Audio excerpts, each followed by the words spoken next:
今天我们一起来钩织这款小猫头围脖。如果这个视频对你有帮助的话，不要忘记点个星星哦。要用到黑白两种颜色，先拿出白色线，起65个锁针，65个锁针钩完之后，起立2针，倒3回钩长针，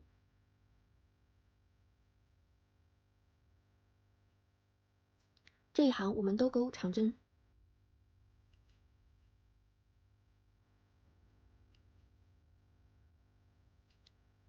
最后一个长针钩完后，我们起立1针，翻转织片，这一行我们钩织短针。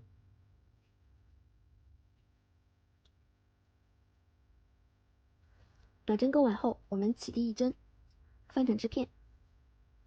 第一个针目我们钩短针，空1个针目，在第3个针目上钩7个长针。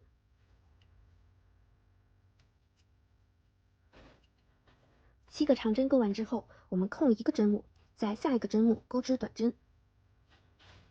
这样我们一组循环就钩好了。继续空1个针目，钩7个长针。继续空1个针目，钩1个短针。按照这个规律一直循环到结束。最后一个短针钩完，我们锁1针进行断线。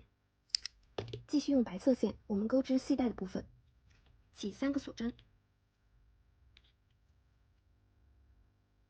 倒回到第一针目，钩3个中长针。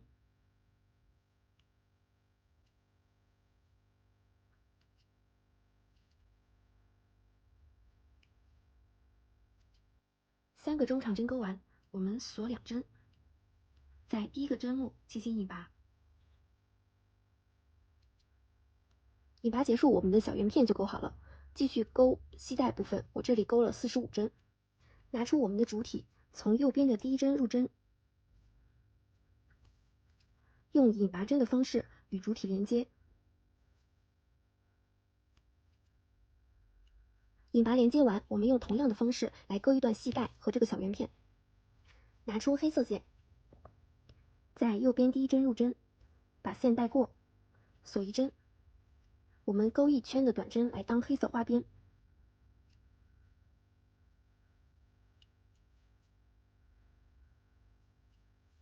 花边钩完之后，我们锁1针进行断线。这样我们主体部分就钩完了。先把线头藏一下，继续用黑色线来钩织小猫的部分，锁6针。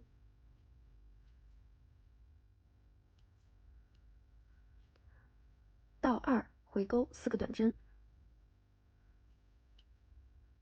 下一个针目钩3个短针。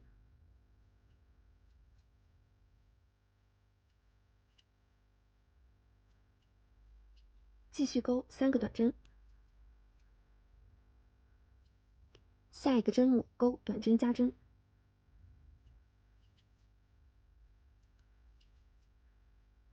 与第一针进行引拔。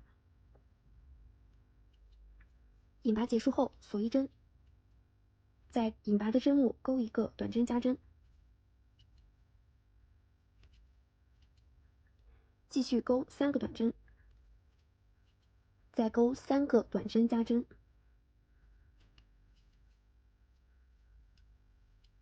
继续钩3个短针。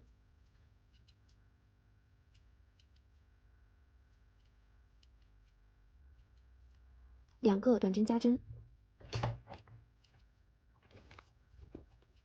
钩完后与第一针进行引拔。引拔完之后，起立1针，在下一个针目钩1个短针，1个长针，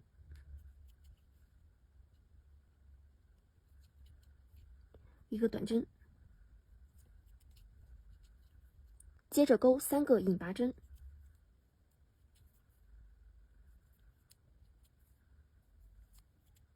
在下一个针目钩1个短针，1个长针，1个短针，在下一个针目进行引拔。接着我们钩1圈的引拔针，钩到这个耳朵的部分，引拔完最后1针就可以断线了。最后我们用1股线给这个猫猫头画上表情。最后我们用粘贴或者缝合的方式与主体进行组装，这样我们的小猫头围脖就做好啦。下期再见啦！